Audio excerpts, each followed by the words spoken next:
So ഇത് രണ്ടാമത്തെ പാർട്ടാണ്. അപ്പോൾ രണ്ടാമത്തെ പാർട്ടിൽ നമ്മൾ മെയിനായിട്ടും പഠിക്കാൻ പോകുന്നത് റിയലി. ഓക്കെ, അപ്പോൾ റിയലി എന്ന് പറഞ്ഞാൽ അതൊരു മെയിൻ എക്സ്പ്രഷനാണ്.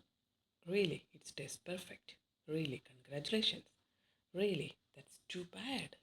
അപ്പം നമുക്ക് പല സിറ്റുവേഷനിൽ നമുക്ക് യൂസ് ചെയ്യാൻ പറ്റും ഈ റിയലി എന്ന് പറഞ്ഞ വാക്ക്.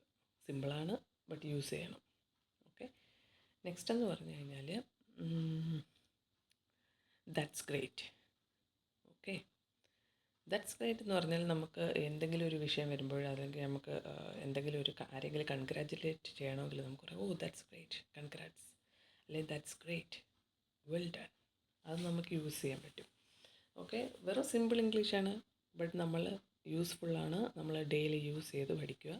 ചെറിയ എക്സ്പ്രഷൻസ് ആണെങ്കിലും അത് നമ്മുടെ ജീവിതത്തിൽ വലിയ മാറ്റങ്ങൾ ഉണ്ടാക്കും. അപ്പോൾ നമ്മൾ ശരിക്കും പറഞ്ഞാൽ ഇത്രയും വേർഡ്സാണ് നമ്മൾ പഠിച്ചത്.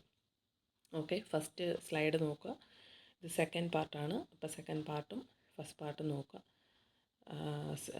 പിന്നെ ഞാൻ പറയുകയാണ്, ഇത് സിമ്പിളാണ്, പക്ഷേ എല്ലാ ദിവസവും പഠിക്കുക. എല്ലാ ദിവസവും ഒരു വേർഡ്സ് വെച്ച് പഠിക്കുക. Okay, thank you.